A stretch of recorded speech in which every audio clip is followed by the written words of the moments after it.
Thank you for choosing to file with Mangum Tax this year. My name is Patrick McHale, and I'll be walking you through your bank product information today. I'll be verbally summarizing the paperwork provided to you by your tax expert. While I'll be verbally summarizing the paperwork with you today, it's important that you take the time to read and to understand the paperwork before signing. Your tax preparer should be available should you have any questions. Let's begin. The first paper provided by your tax expert on the top of your package should be the consent to use of tax return information. Federal law requires the consent form to be provided to you. Unless authorized by law, we cannot share your information with anybody other than for the preparation and filing of your tax return without your consent. If you would like us to use your tax return information to determine whether these bank products may be available to you while we are preparing your tax return, please sign and date this consent to use of your tax return information. At the bottom, you'll see your printed name. You'll go ahead and sign next to your name. It's already dated, so you don't have to do that. And if you're filing with a spouse, your spouse will do the same under the joint taxpayer signature. If you're to flip that paper over, you're going to have the consent to disclosure of your tax return information. Federal law requires this paperwork to be provided to you as well. By signing this paperwork, you've indicated that you are interested in receiving an electronic disbursement service or loan from EPS Financial, which is a division of Pathward National Association. To have your application processed by EPS Financial, we must disclose all of your 2023 tax return information. Once you feel comfortable signing this form, at the bottom where it says taxpayer signature, you'll go ahead and sign that. And if you're filing with a spouse, you'll go ahead and sign that as well. Remember, this form is already dated for you as well. That'll take care of both your consent to use and consent to disclose of your tax return information. The next form provided by your tax preparer is going to be the bank product information at the top. There at the top, it's going to have both your name for the tax preparer, your social, be sure to make sure that that number is correct, and then a cell phone number and an email be provided there as well. It's important to know that that number listed on the application at the top there is going to be the number that the bank is going to use to communicate with you through text. Also, your spouse's information will be provided on the right as well. Be sure to check both infos. Beneath, you're going to see the dollar summary. This is going to kind of explain exactly how your bank product information is going to work, basically how much your refund is going to be, and then also how much fees are going to be taken out of that refund in order for you to use this service. At the top, you'll see where it says federal refund. In our example here, it's $6,167. If you chose to have your state refund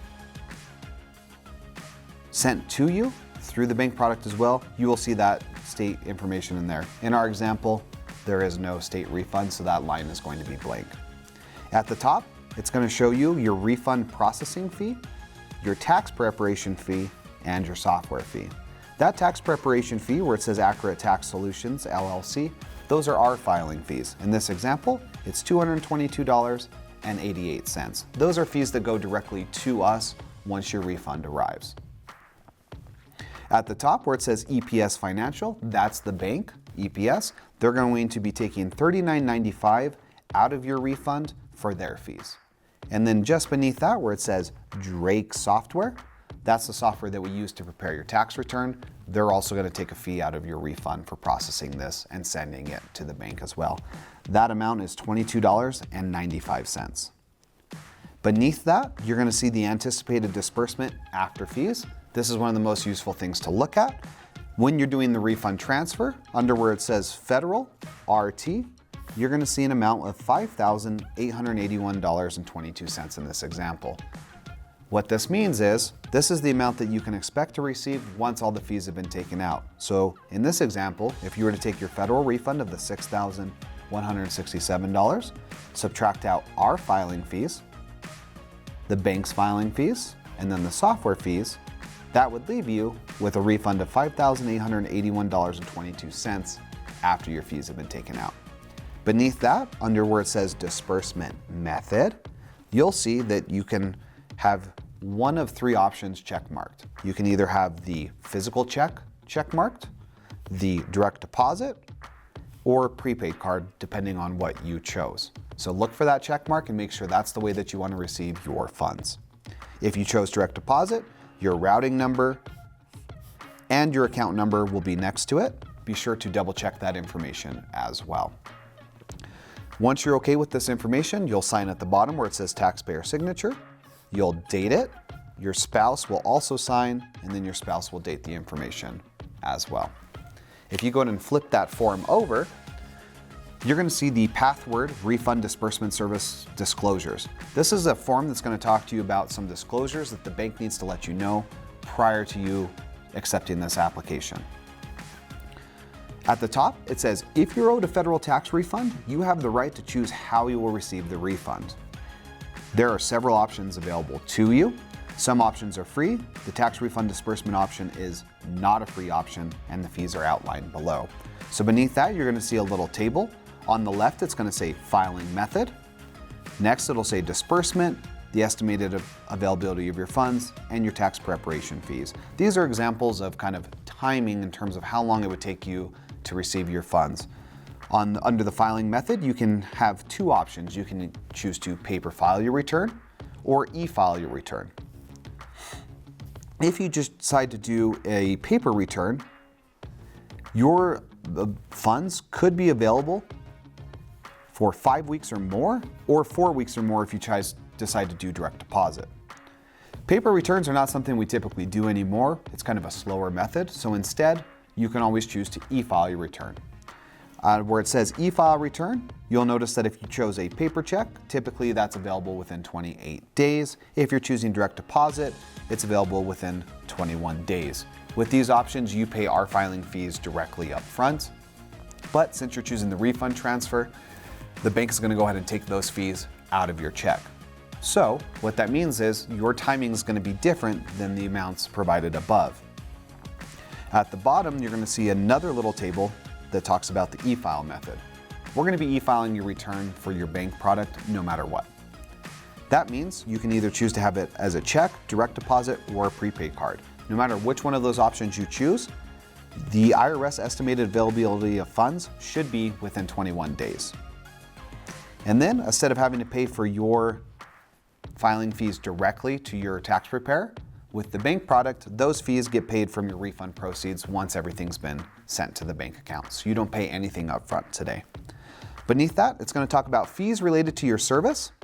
If you use the bank's service, the disbursement fees charged are going to be deducted from your tax proceeds that you receive, and they can reduce the amount that you can expect from your tax refund. You're going to see the same three options you saw earlier. You're going to see the new Faster Money Discover prepaid card. That's something that we can provide you with if you chose that option. You can either choose the paper check. Remember, if you chose the paper check, that check is going to expire before December 31st of 2024 or 90 days from the issue date. So if you chose the paper check, make sure you cash that check as soon as possible. And then lastly, there is the debit as well at the very bottom. That is a direct deposit right into your bank account. You'll notice on the right-hand side where it says disbursement fees, the first deposit, that's typically your federal return or whichever return hits the bank account first. That's $39.95. And then where it says other deposit, this may or may not apply to you. If you chose to have your state refund sent to you, then you're going to see a $14 charge per state that you're having sent over. We typically recommend that you don't send your state because it won't cost you as much and we can still send that refund directly to you. But if you did choose the other deposits at the bottom, just keep in mind that $14 will apply per state. If you go ahead and flip that form over on the other side, what you're going to see is a smaller form that says other important information. This is going to be a bullet point kind of form. That top bullet point at the top says no one can guarantee whether, when, or in what amount a tax refund will be issued. Right? So this is kind of a fancy way of saying, hey, the IRS and the state departments do not know when your refund's going to come in. We can give an estimate of when we think that is, but there's actual no guarantee. Until somebody completes processing return, at this point in time, it's just an estimate until they're done. The next bullet point says that the use of the bank's product service will not provide a speedier payment of your refund than you can obtain for yourself through electronic filing and requesting a direct deposit of your own bank account or credit union. What that means is going through the bank product is not a faster option. It's gonna take the same amount of time as it would if you weren't using the bank product service. The last bullet point on there talks about that even though you're going through the bank product, you still can check with the IRS website to check on the status of your refund. So just because you're getting a bank product doesn't mean you can't check the status of your refund. That's typically available about 24 hours after we send your electronic file, and that's typically updated once a week, typically on Saturdays. On the backside of that form is going to be the actual application and agreement. This one is a little dense, so I'm going to kind of try and verbally summarize this one for you so that it makes a little bit more sense. Starting with number 2, at the top there it says Refund Disbursement Service. What you're doing is you're authorizing the bank to set up what's called a temporary special purpose deposit bank account. This allows you to be able to receive your funds, and then what the bank's going to do is they're going to hold those funds that you receive for your refund in the account temporarily in escrow so that later they can be dispersed after all of the fees and charges. So essentially the bank will set up a temporary account, your refund amount will go in there, they'll hold it, then they'll take out the filing fee, the bank fee, and the software fee. Once that's done, whatever money is left over, they will disperse those funds directly to you. Number 3 there says deposits and authorized distributions from account. You agree that the account will be set up to receive the electronic direct deposit of your federal and or state tax return, and you're authorizing the bank to distribute first from the account all authorized deductions and fees. Okay? At the bottom, you cannot make any deposits into the account, and you cannot make any withdrawals from the account as well. The account is also non-interest bearing, so you're going to receive no interest on the funds. So what this is saying is that, look, your account is a temporary account that's being set up. Because of that, you can't deposit money or withdraw money from the account. You're also not going to earn any interest. Moving on to the next one there where it says number 4, receipt and application of tax refunds. You're authorizing your tax preparer to direct the IRS and other states, if you chose to have those, to disperse your tax refunds for the 2023 year electronically to your account by direct deposit. You're also authorizing us as your tax preparers to submit this application on your behalf so that you don't have to submit the application. Number 5, where it says disbursement options, it's saying that you have the option to choose how you want to receive the proceeds of your refund. Again, that's something that you can choose on your own. That can be a physical check, direct deposit, or a prepaid card, all the fees being exactly the same. Also, where it says use and disclosure of your tax return on number 6, you're authorizing the bank to use your 2023 tax return and refund information to offer the services. And additionally, you're agreeing that the bank may submit inquiries to the IRS or state taxing authorities to check on the status of your refund. So again, you're giving the bank permission to use your tax return information to provide you with a bank product. Number 7, where it says acknowledgement regarding the tax preparer. It says that you acknowledge that you are receiving and submitting your application and agreement to an independent third party authorized to prepare your tax returns, which is us. Additionally, it says that you affirm that you have chosen your tax preparer for your own reasons and or convenience without any recommendation or endorsement from the bank. The bank is not verifying the returns that we prepare for accuracy, compliance, completeness, or filing errors. So what it's saying is the bank is not specifically endorsing us. While that's the case, we really appreciate you choosing our company to provide you with your tax services today. At the bottom, where it says questions and concerns, number 8, there is a phone number there that you can call in case you have any questions or concerns about any of this information that you received today. Additionally, you can also write them a letter if you don't want to call. That address is listed here as well. I'll go ahead and highlight that for you. If you go ahead and turn to the next page where it says number 9, miscellaneous, they're saying that no one can and the bank does not guarantee the amount of your tax refunds. So again, as I mentioned earlier, nobody really knows the amount of your tax refund or when it's going to come in again. So they're really reminding you of that. And then also, they're just letting you know that the agreement's going to be governed by the laws of the state of South Dakota and any applicable federal laws. The reason they need to let you know that is because the bank is not located here locally. They're actually located in South Dakota. Moving on to number 10, where it says the liability release and damage limitations. By signing this application and agreement, you agree that the bank is not responsible to reimburse you for any payment or disbursement which is made by the bank in accordance with this agreement, and you hereby are releasing the bank from any liability from having made such a payment or disbursement. So basically, you are limiting some of the liability and damages that you can ask for the bank. Okay, they're going to limit you on some of those things. So it's important that you read through this number 10 clause so that you understand what you are actually releasing in terms of damages. In that same section, in all caps, bold font, and underlined, so this is really important that you understand, they do not want you to sign this agreement until you have read all of the terms, including the arbitration provision that we're going to talk about, and the application following this agreement. The service is, remember, completely optional and not required in order to file your taxes or to get a tax refund. Moving on to the next one where it says arbitration provision. You are basically going to be automatically signed up for arbitration through the bank. Okay, and what this means is that in arbitration, a neutral third-party arbitrator, okay, resolves a dispute in a private informal hearing without a judge or a jury. So in the US, it's just another way to settle disputes. Instead of going to court, what you'll be doing instead is going through arbitration. That's again an informal hearing, it's private, there's no judge, no jury. They're going to automatically sign up for that. However, you do have the right to opt out from that within 60 calendar days of you receiving your first disbursement of funds. Okay, and that countdown starts clicking right away. So if you don't want to go through arbitration, you'd rather go through the courts, you need to opt out. There's instructions on where to send that. Remember, you cannot do this electronically. You need to write them a letter in case you decide to do that. These things are some things that you might not have to worry about unless there's any disputes that come up in the future, but just kind of keep that in mind. These things are happening once you get your first disbursement of your funds. Down below, it's going to talk about disputes and how they define what those disputes are, what's included, what's not included, so definitely read through that information.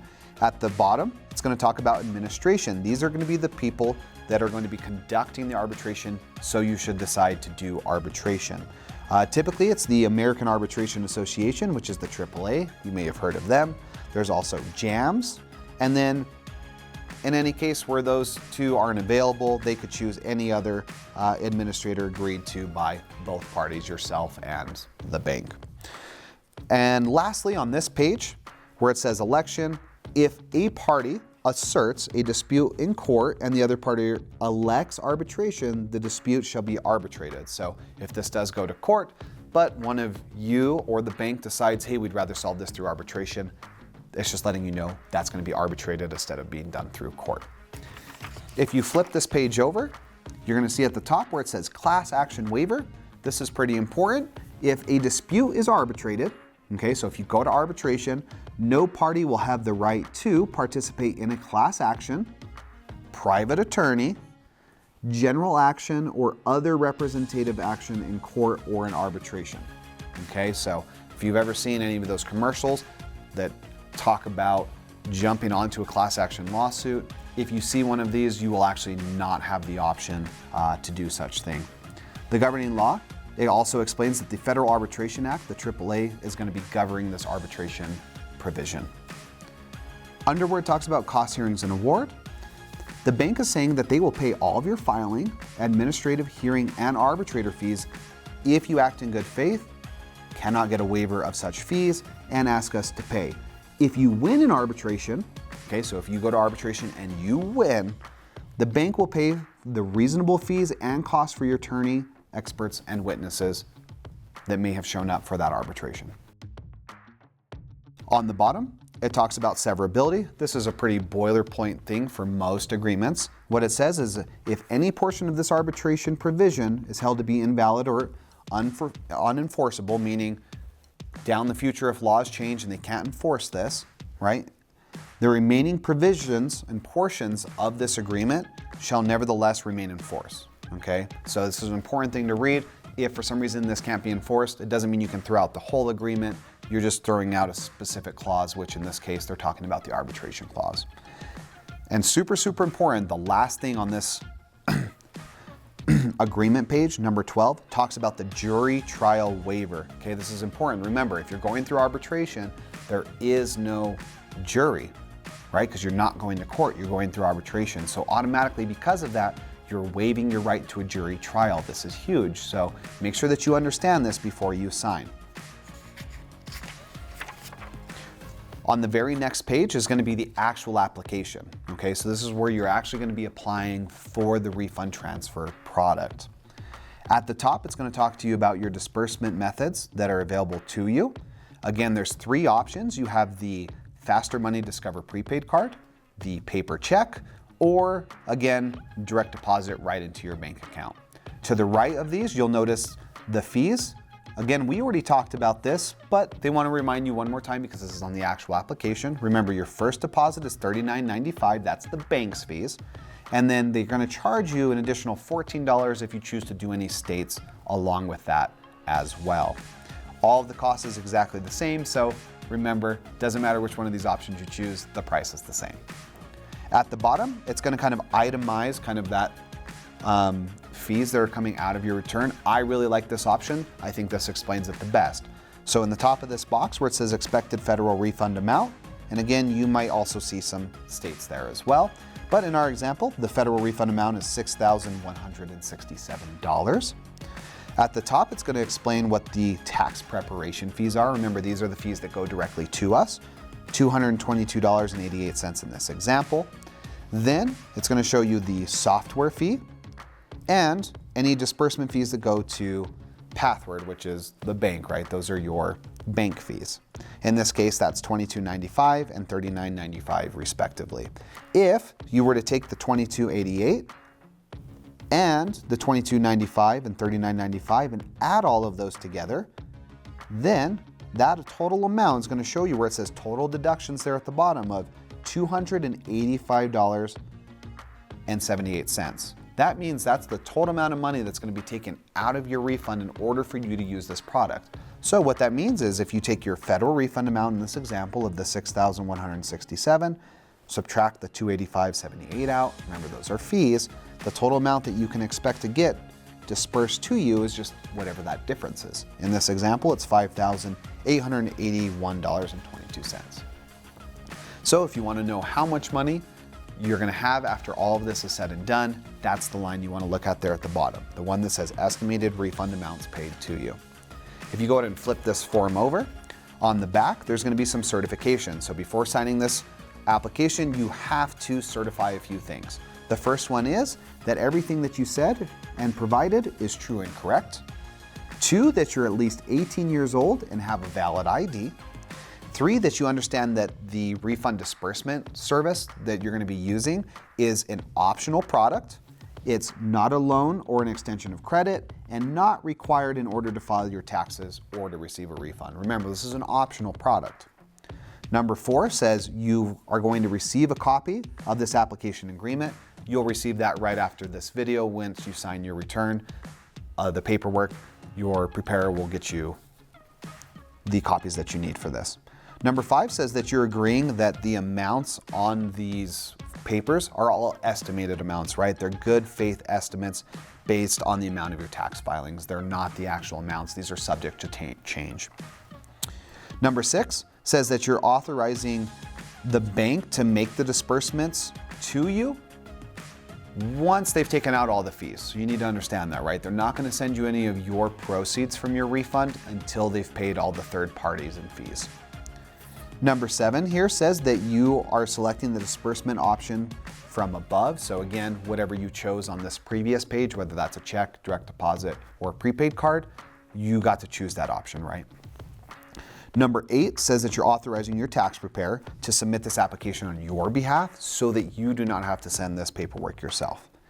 And then here on the bottom at number 8, it says that you understand, you've read, and you've agreed to all the terms, including the arbitration provision that we talked about and that jury trial waiver. So remember, just because I'm summarizing it doesn't mean you have to sign right now. You can take as much time as you want so that you can read and understand this document in its fullness. And then number 10 just says that you agree kind of to the entirety of the agreement altogether. So once you're ready to sign, you'll go ahead and have the primary taxpayer sign on the left. They'll date it. Then if you do have a spouse, they will sign and date it as well.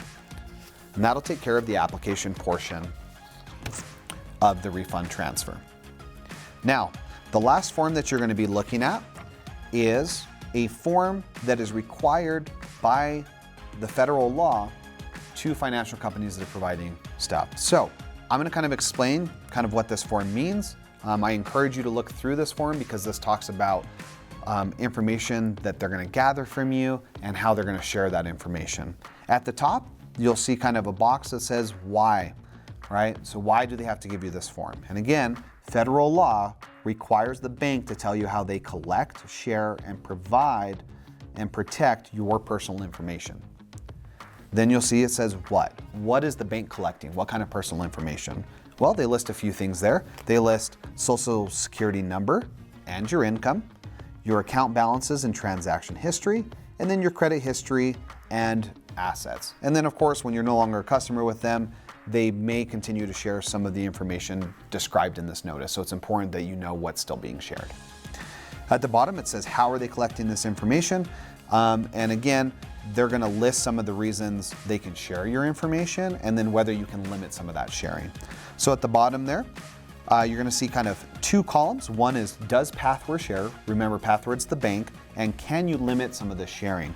So for kind of their everyday business purposes, things that Pathward does, including marketing and joint marketing with other financial companies, they do share that information and you cannot limit some of the sharing of that info.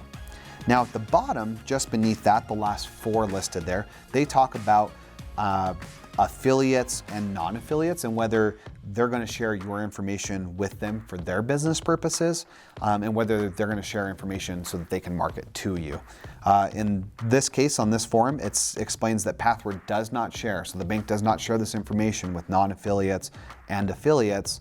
And you can't limit the sharing because, well, they don't share it to begin with. If you go ahead and flip that page over, this is the last page on your refund transfer portion. At the top, it explains what they do. So how does Pathward protect your personal information? They're going to kind of explain how that happens in that section. How does Pathward collect my personal information? So they kind of explain how they do that. And then lastly, why can't you limit some of the sharing? They'll explain in this form why you can't limit some of that sharing. At the bottom, they explain that there are some definitions to some of these terms. Again, those are affiliates, non-affiliates, and actually joint marketing. And then to the right of that, they kind of define what each of those terms mean because it can be a little confusing. What do they mean by affiliates? What do they mean by non-affiliates and joint marketing? That information is provided right over to the right. There is some other important information at the bottom of this form in its own box. This is only applicable unless you're a California or a Vermont resident. In your case, this may or may not apply to you. If you are a resident from one of those states, be sure that you read the bottom of this. But for most of our clients, you should not have to worry about this information. That part concludes the bank product information. So if you've reached the end of this video, what you'll need to do is take these forms that you received, go ahead and sign those when you're ready. And if you have any questions, talk to your tax preparer. Once the forms are signed, make sure that you give them to your tax preparer so that they can make you copies of the forms. That way they can provide you with this information. Thank you again for choosing to file with Mangum Tax.